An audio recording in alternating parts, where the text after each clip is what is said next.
Bom fim de tarde. Entrando rapidinho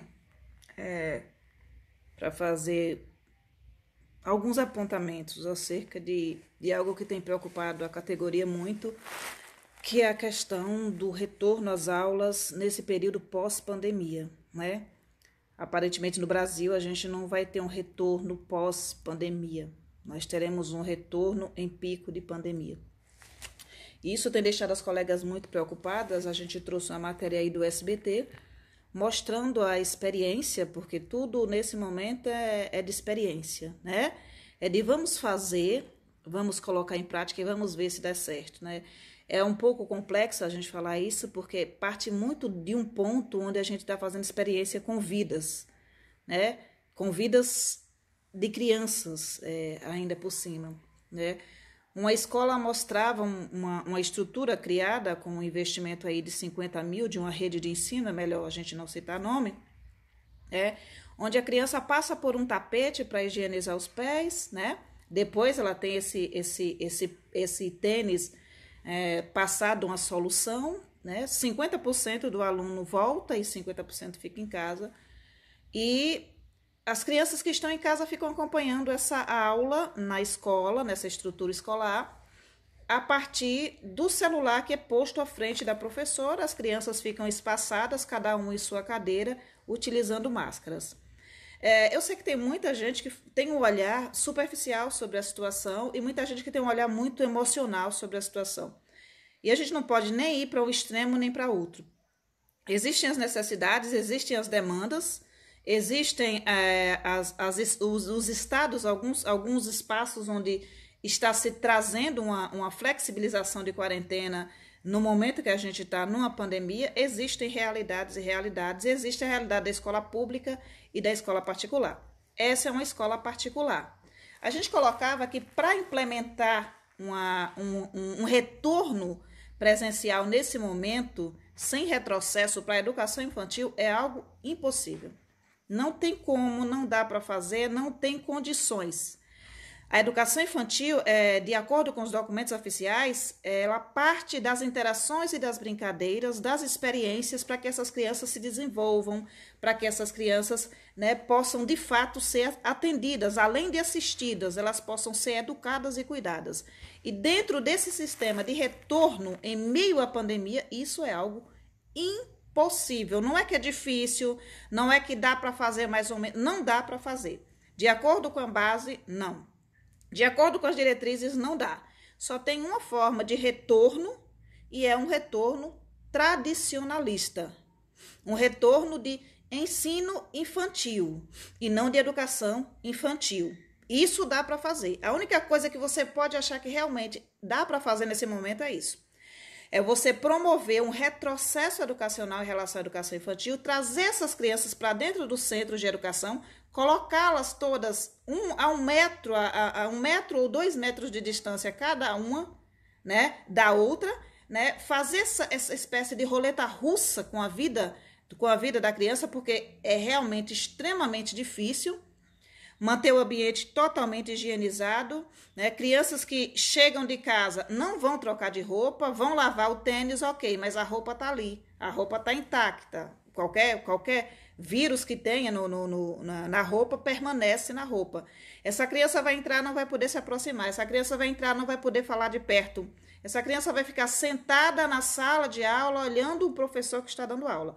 Ponto. X, só dá para implementar neste momento tradicionalismo puro, do mais puro, né?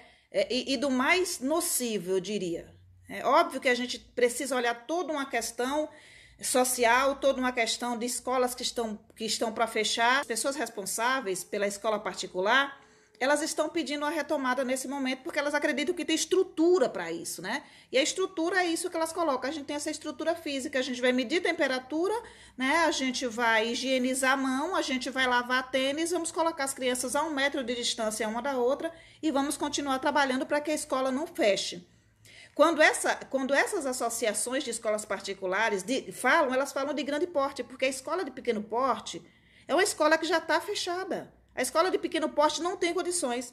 A escola de pequeno porte não pode investir 50 mil no sistema. A escola de pequeno porte não pode mais contratar funcionários para que esses funcionários limpem os pés de cada criança que passe pelo portão. Então, essa é uma realidade pedida para escolas particulares, mas que só vão servir a escolas particulares de grande porte. Então, quem está em escola particular de pequeno porte, infelizmente, não vai ter essa condição de implementar isso dessa forma. Ainda que você parta de pensar, pronto, a educação infantil agora é assistencialismo, né?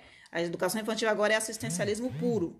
A educação infantil agora é tradicionalismo total. Ainda assim, voltar nesse momento e a gente dizer que vai ter, que é por conta do aluno, que é por conta da criança, e você coloca uma criança de 5 anos de idade, 4 horas sentada numa cadeira, tomando distância do coleguinha, ouvindo um professor falando constantemente, porque o lúdico é praticamente impossível, porque parte do processo que eu não posso interagir, não posso socializar e não posso brincar junto. Então, é cada um no seu quadrado fazendo a sua atividade, né? E parte dessa questão dessa criança estar com a máscara na cara durante 4 horas, né? Quem consegue olhar para toda essa situação, né, que a gente olha, olhando a questão da escola particular, olhando a questão do professor que vai perder o emprego, olhando a questão da economia, mas quem consegue olhar para uma criança sentada 4 horas com a máscara na cara e achar que isso é uma solução, né, para esse momento que a gente está vivendo, sinceramente, fico extremamente triste, porque quando eu saio na rua, por alguns minutos que seja, com a máscara na cara, isso é torturante. E as pessoas vêm me dizer, os pais estão tranquilos em fazer isso. Por quê? Porque nós temos, no nosso país, uma ideia muito pré-concebida de que as crianças elas devem passar por esses processos de ensino, mas sem levar em consideração a educação emocional dessas crianças. A gente não está muito preocupada nesse momento, quando a gente defende isso, com a questão de como essa criança vai entender o processo de que eu estou indo para a escola, mas eu não posso tocar no meu colega. Eu estou indo para a escola, mas eu não posso abraçar o professor. Eu estou indo para a escola, mas eu não posso beijar o meu coleguinha. Eu estou indo para a escola, mas eu não posso tirar a máscara da minha cara. Eu estou indo para a escola para ser tomada de conta, porque basicamente a solução que se apresenta para a gente é essa. É uma criança que precisa ser tomada de conta e quando os sistemas, né, públicos falam do retorno emergencial, preferencialmente pela educação infantil, é por conta do assistencialismo. Nós temos pais que nesse momento estão passando uma situação terrível, não estão tendo assistência governamental, enquanto pessoas que não precisam estão tendo essa assistência, né? Nós temos escolas particulares que estão falindo sem nenhum auxílio governamental, sem nenhuma ajuda. Quem é dono de escola particular nesse momento está sofrendo muito. E não é uma questão que a gente está... É emoção, não. A gente não está falando de emoção, a gente está falando de fato. E o fato é que o dono da escola pequena está sofrendo.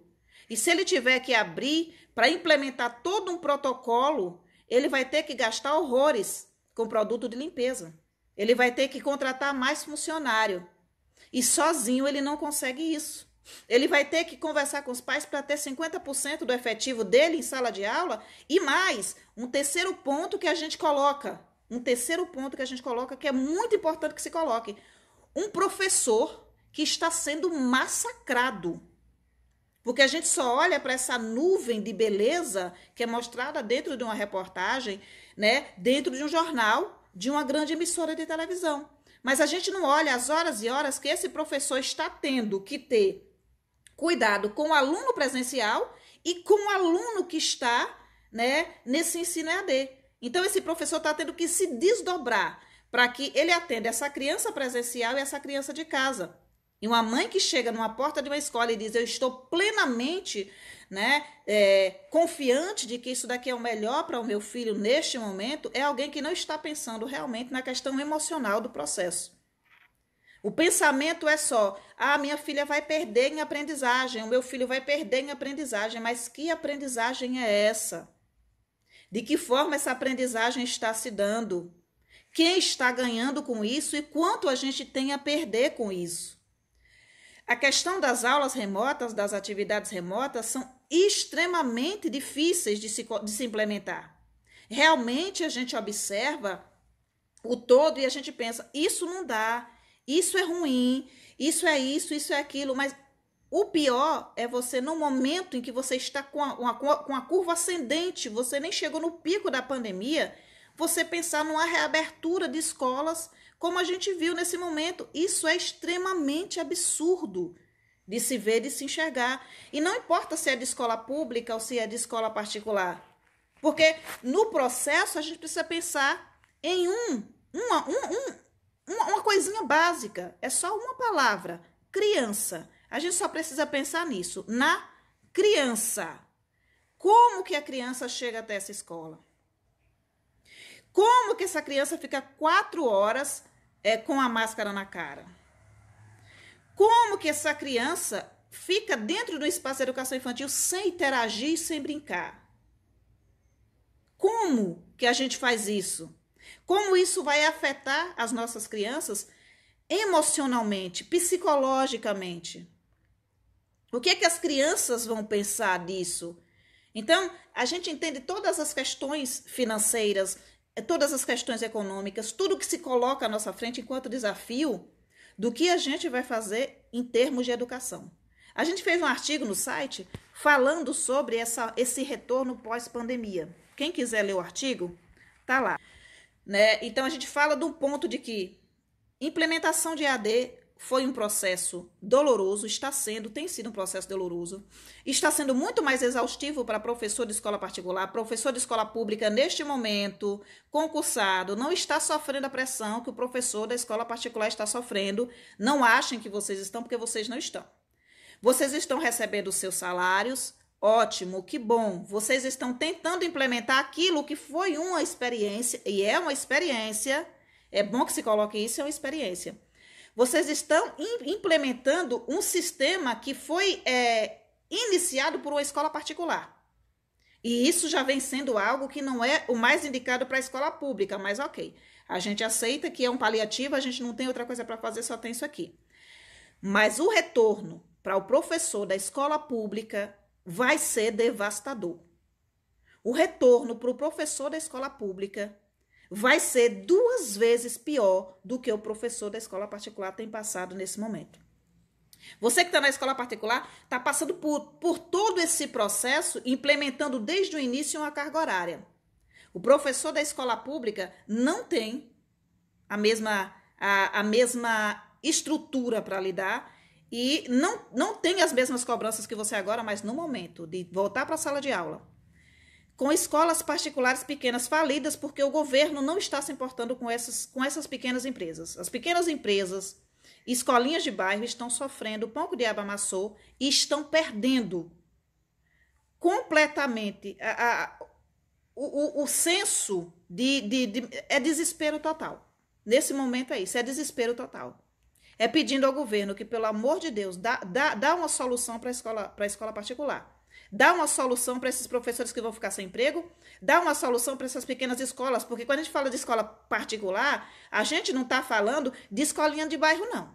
Quando eles falam de escola particular pedindo para retornar, eles estão falando de grandes redes. Não está falando de quem tem escola pequena, não. Quem tem escola pequena está sofrendo o pão que o diabo amassou. Quem não fechou as portas ainda está prestes a fechar. E sabe o que vai acontecer? Com esse número crescente de crianças que estão na escola particular nesse momento, estão deixando a rede particular, vão entrar todos na escola pública. Sabe qual é o plano que se tem dos governos estaduais, federal e municipal para criar uma estrutura para a escola pública neste momento, para retorno? Zero. Não existe um plano para que no momento que você retorne para a sala de aula, você tenha infraestrutura. Se os governos estivessem pensando em alguma coisa nesse momento para o retorno, seria em utilizar os espaços das escolas particulares que vão fechar. Seria nem deixar essas escolas fecharem, mas auxiliar essas escolas para que elas conseguissem continuar dando as aulas remotas, que nem os professores da escola pública estão fazendo, sem ter que cortar o seu efetivo, né? Sem ter que pegar a sua clientela, né, e imprensar na parede. Vocês pagam mensalidade, porque pai, nesse momento, muitos não estão conseguindo pagar essa mensalidade. Então, a gente tem uma problemática para a escola pública que vocês não fazem ideia.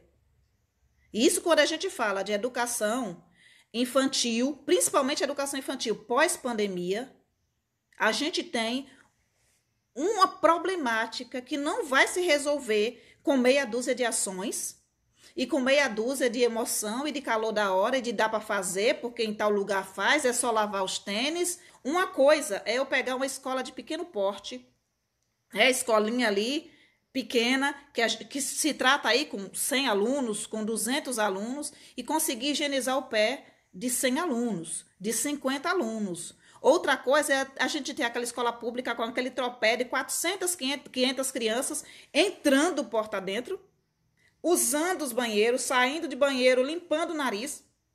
E na hora que essa criança sai do banheiro, quem higieniza esse espaço? Com que material de limpeza? Que material de limpeza na escola pública não é essa coisa toda. E nem veio me dizer que a escola particular de pequeno porte é tão aparelhada, porque também não é. Também não é. Ninguém tem dinheiro para estar jogando a rodo de qualquer jeito. Então, a gente fica no calor da emoção. Abre, abre, abre, abre, abre. Tem uma fala dos colegas que eu tenho colhido nesse e em muitos outros grupos que eu faço parte, que é a seguinte: ah, mas as crianças já estão na rua. Ah, mas as crianças estão aqui soltando pipa. Ah, mas as crianças isso, mas as crianças estão aquilo. Então, tem professor que quer se colocar em pé de igualdade com a família. O que a família decide nesse momento fazer em relação à criança, que é jogar essa criança na rua, né, num momento de pandemia, que deveria ser algo até punível, é uma coisa. O que a escola, enquanto instituição, né, o que o governo, enquanto instituição, faz, é outra coisa totalmente diferente. Então, eu não posso, em nome de parte da população estar na rua, pedir que toda a população venha para a rua e leve na normalidade. Porque isso é irresponsabilidade no momento desse. Isso é total irresponsabilidade no momento desse. Todo mundo quer uma vida normal. Nem que seja um novo normal. Todo mundo quer retornar para a escola. Todo mundo. Mas eu só quero fazer uma pergunta para vocês. A preço de quê? A preço de quê? E a preço da saúde emocional de quem? Da escola particular está trabalhando dobrado. Eu olho, eu fico penalizada com a exaustão de alguns colegas da rede particular. Tem sido uma maratona de vídeos. Tem sido uma maratona de ideias. Tem gente que passa 16 horas, 18 horas. Me lembra muito quando eu iniciei nessa vida de blogueira. De você passar 18 horas trabalhando. E é exaustivo, cansativo para a mente e para o corpo. E para a alma. Então, o peso emocional que a gente tem nisso, vocês não fazem ideia. Se o dono da escola não está conseguindo dormir porque acha que vai fechar as portas, tanto mais o professor que está tendo que se desdobrar para implementar algo e agradar pais. Tanto mais o pai que está em casa que não tem condições de comprar a feira e tem que pagar a mensalidade do filho para não tirar da escola particular. E tantos, tantos e tantos de vocês que estão efetivos, concursados, recebendo seus salários quando retornarem. Vocês não pensem que vai ser algo fácil. Não pensem que vai ser algo tranquilo. Eu acho que ninguém está pensando. Embora a gente tenha algumas pessoas que são tão negacionistas que elas dizem assim: nossa, que lindo a experiência dessa escola. Essa escola fez uma experiência linda porque ela está provando para a gente que é possível. A escola está provando para a gente que é possível trazer as crianças para dentro da sala de aula nesse momento de pandemia. E olha todo, olha o entorno. Olha a estrutura. Olha pezinho sendo lavado, né? Olha crianças distanciadas, mas não olha a criança. Não. O olhar para o humano é um olhar que desapareceu.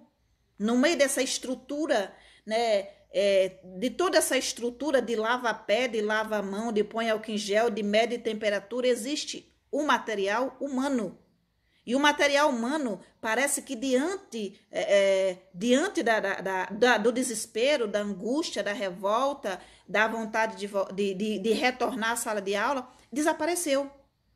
Então, eu vejo pessoas olhando para crianças, né, praticamente amordaçadas, a uma distância uma da outra, com uma máscara na cara, olhando para uma professora que se posiciona estática, feito um robô, para conseguir ficar enquadrada numa tela para que lá na casa do aluno que está em casa, que não veio para a escola, possa ser vista, dura, tesa, estática, falando para uma criança que não vê a boca dela, né? E uma questão, o lúdico morre. desaparece do processo. Não existe. É simplesmente o ensino pelo ensino, o tradicionalismo puro pelo tradicionalismo puro, e o material humano vai se desmanchando à nossa frente. A gente não enxerga mais o outro. A gente não enxerga mais. A gente olha para a criança desesperada dentro de uma máscara e não pensa que 4 horas dentro de uma máscara é inconcebível. E não pensa que depois de 2 horas ela vai ter que tirar essa máscara, porque ela não pode ficar 4 horas com a máscara, ela tem que trocar essa máscara. Tem um momento da troca da máscara. E não pensa que essa criança tem que tirar para beber água, que essa criança tem que tirar para comer e que ela não tem autonomia suficiente para poder tirar sem colocar a mão. Criança pede afeto, pede toque, pede carinho, pede abraço, pede amor. E nesse momento só tem um espaço onde uma criança de educação infantil pode ter isso, dentro da casa dela. Não existe nenhum outro espaço em que uma criança de educação infantil possa ter interação, socialização, brincadeira e amor que não seja a casa dela nesse momento. A reabrir escolas pelo simples motivo de a gente ter um espaço para guardar a criança é retroceder décadas e décadas. É retroceder, é retrocesso total. E talvez nesse momento a gente esteja tão desesperado, a gente esteja tão angustiado que a gente só consegue pensar nisso mesmo. É melhor o retrocesso ou nada. E aí eu deixo mais essa pergunta para vocês. É melhor o retrocesso ou nada? O que é que vocês acham? É melhor o retrocesso onde a gente não considera a saúde emocional das crianças, onde a gente não considera o material humano, onde a gente joga fora todos os documentos que falam em interações e em brincadeiras, a gente pega isso tudo, joga no lixo, porque não vai servir, não serve mais para nada. Não serve mais para nada. Ou nada. E quando eu falo nada, o nada é a criança na casa dela com a mãe dela, tendo garantido o direito de socializar, o direito de brincar, o direito de abraçar, o direito de beijar, o direito de estar junto. A criança não vai poder, não pode ver o coleguinha, não pode ver a professora, só está vendo em uma tela, mas ainda assim ela tem o mínimo de interações que são necessárias para que ela se desenvolva bem. Então é melhor o retrocesso ou nada. Nós não somos robôs. Nós não somos robôs. Não é só botar você em frente de uma tela e dizer é para a criança não perder. E quando você fala em a criança não perder, você está pensando em ela não perder o quê? Porque a criança vai perder em aprendizagem. Se você focar hoje em colocar uma criança sentada 4 horas para promover um ensino em vez de uma educação, nessa primeira etapa da educação básica, né? Você tá pensando na questão emocional? Não. Então, entendo perfeitamente, não falo de calor de emoção. Eu falo de fato, de verdade, de olhar humanizado, inclusive. Eu não posso, a troco de tudo, né? Da economia, a troco do professor, inclusive, que somos nós. Eu não posso, a troco do professor, a troco da família, a troco da mãe, a troco do pai, olhar para uma criança sentada durante 4 horas numa escola sem poder se tocar, sem poder falar uma com a outra. Uma criança que vai estar o tempo inteiro tendo que estar como uma questão de se policiando sem ela ter autonomia para fazê-lo. Eu não posso, a troco de nada, sacrificar a infância. E não posso, a troco de nada, sacrificar a criança. Só que o nosso olhar desesperado, e eu entendo o desespero, o nosso olhar angustiado, o nosso olhar sofrido para toda essa situação, está fazendo com que a gente pare de enxergar no processo o ser humano, o outro. E a gente precisa enxergar pela questão de quem é mais vulnerável. Eu sou um adulto, eu fico sem emprego, eu estou vulnerável. Né? Eu busco auxílio governamental, eu faço alguma coisa, eu busco auxílio familiar, eu sei que é difícil, extremamente difícil, né? E a criança sendo colocada num espaço onde ela é vulnerável. Na sociedade, eu tenho usado muito essa frase, a gente entende que uma sociedade é saudável pela forma como ela trata as crianças e os idosos. A nossa sociedade tem tratado crianças, por conta de serem assintomáticas ou de morrerem menos, né, como se fossem qualquer coisa. E mais, existem pais que nem trabalham, que estão pedindo que as escolas particulares reabram, para poder não ficarem com essas crianças. Existem pais, nesses momentos, em casas, fazendo aniversários de crianças, fazendo social, convidando pessoas para ir para dentro das casas. E é preciso entender que uma sociedade que não trata bem, que não se importa, que não observa a criança e o idoso, é uma sociedade muito doente. A gente tem passado situações muito difíceis, mas não existe nada mais importante nesse momento do que preservar a vida. Nada mais importante nesse momento do que cuidar da saúde emocional das nossas crianças. É melhor o retrocesso ou nada? O que é que vocês acham? O que é que vocês pensam? Para voltar para a sala de aula, entendam, compreendam. É só assistencialismo e tradicionalismo puro. É impossível, guardem isso. Voltar com atividades presenciais nesse momento para a educação infantil sem retrocesso. Impossível. Só cabe nesse sistema o puro e simples tradicionalismo de crianças sentadas enfileiradas a certa distância com máscara na cara, fazendo o dever que uma professora estática, robótica, que não pode encostar neles, que não pode chegar perto, que não pode abraçar, que não pode pegar na mão, vai ficar lá, olhando para o aluno, como eu vi, e olhando para a tela. Tem professor que achou muito bonito a questão da estrutura. Então, olha para essa escola particular. Nossa, eles estão lavando os pés das crianças. Nossa, tem um tapete. Nossa, estão medindo a temperatura. Esquece de olhar a criança emparedada. Esquece de olhar a professora robótica estática sendo extremamente cobrada nesse momento para atender duas demandas, uma presencial e uma outra EAD. Esquece do processo. Esquece isso aqui, ó, o material humano. Enquanto eu falo com vocês, não estou falando com extensão de máquinas, eu estou falando com seres humanos. Quando a gente olha para uma reportagem desse tipo, a gente tem que olhar para o material humano e o quanto esse material humano tem sofrido. Quantas vezes, quantos pés essa pessoa que lava pé vai ter que lavar? Quantas vezes vai ter que lavar esses pés? Quantas vezes a moça da cantina, a moça do banheiro, a moça que faz a limpeza vai ter que entrar no banheiro para limpar um banheiro que foi usado por uma única criança e que daqui a pouco outra criança entra e outra criança entra. Essa problemática maior quando se fala em escola particular e principalmente de grande porte, né, que investe, né, centenas de milhares de reais para poder criar uma estrutura, é a gente esquecer. Ah, mas eles estão trabalhando. Sim, mas em que condições? Ah, mas eles estão indo para a escola. Sim, mas em que condições? É a velha estratégia de Maquiavel, os fins justificam os meios? E aí, algumas colegas colocam algo que é muito bem colocado nesse momento, sabe? O tempo dirá, sim, o tempo dirá se a experiência é boa ou não, porque é uma experiência. Agora, a custo de quantas vidas? A custo de quantas pessoas desenvolvendo doenças psicossomáticas? A custo de quantos professores com depressão, com ansiedade e com síndrome do pânico? A custo de quantas crianças passando no futuro próximo, por doenças emocionais terríveis? A custo de quê? Não olhe só para a estrutura da escola. Não olhe só para a professora folheando um caderninho e dizendo, olha, os que não vêm, a gente manda essas atividadezinhas aqui para casa e eles fazem com muita alegria.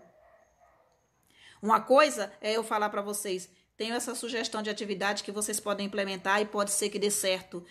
E faço observando famílias, observando aquilo que elas têm em casa, observando as estruturas que elas dispõem, observando se elas estão passando por dificuldade. Outra coisa totalmente diferente é eu dizer, eu vou enviar isso aqui, todo mundo está fazendo com alegria, como se todos fossem iguais. Tem muita criança que está sofrendo bastante nesse momento. E tem muitas crianças que estão levando muito bem. Como tem muitas crianças que estão isoladas. E tem muitas crianças que estão sendo colocadas em risco. Agora a gente tem poucas experiências com a curva ascendente de pico, reabrir uma escola ainda que com 50% de aluno. Isso é uma experiência com vidas humanas. Isso não é experiência que você está fazendo com qualquer coisa. Não é experiência que você está fazendo com a farinha de trigo ou que você está fazendo com algum ingrediente para ver se o slime sai bem feito. Isso é experiência que eu estou fazendo com seres humanos. E mais, com crianças vulneráveis. Com crianças que não têm autonomia. Se o primeiro que tiver que voltar será a educação infantil, você pode ter certeza absoluta que não está voltando por conta de se estar pensando em ensino-aprendizagem. Pode ter certeza absoluta. Se retorna a primeira educação infantil, retorna por conta do puro assistencialismo. E se retorna dentro de um processo extremamente tradicionalista, onde se está jogando fora totalmente diretrizes curriculares nacionais, BNCC e, mais recentemente, aquilo que a CNE, o Conselho Nacional de Educação, colocou como diretrizes e que o próprio Ministério da Educação homologou agora em maio. Então, pelo amor de Deus, se vocês quiserem defender, defendam. Mas defendam de um ponto onde vocês entendam que vocês estão defendendo vocês. Estão defendendo as suas escolas, estão defendendo os seus empregos, vocês estão defendendo qualquer outra coisa. Mas você não está defendendo o direito da criança aprender. Você não está defendendo o direito da criança se desenvolver. Você não está defendendo a infância da criança. Você está defendendo a economia, você está defendendo o não fechamento da escola, você está defendendo o seu emprego. E eu entendo que a partir disso tudo, eu esteja defendendo também a minha vida e a vida da minha família. Mas eu gostaria que meus colegas professores tivessem um entendimento maior, que nesse momento, se você tiver que optar entre atividades remotas e reabertura de escola, ainda que com 50% do efetivo, 1000 vezes a criança na casa dela, socializando e brincando com a família dela, do que dentro de uma escola, emparedada, com a máscara na cara durante 4 horas, frente a um professor robótico que tem que implementar educação à distância e educação presencial. O custo dessa pandemia vai ser altíssimo. Já está sendo altíssimo. Já está sendo altíssimo. Eu gostaria que a gente refletisse um pouquinho mais, saindo do espaço de pensar só no nosso emocional e só na gente. Mas, pelo amor de Deus, se a gente escolher o espaço da educação infantil, o primeiro a se pensar é nas crianças. E as crianças? E a saúde física das crianças? E a saúde emocional das crianças? E como é que as crianças vão reagir a isso? E como é que será em relação às crianças? Fazer experimento com elas, eu acho um pouco demais nesse momento. Mas a gente segue. Fiquem com Deus e até mais.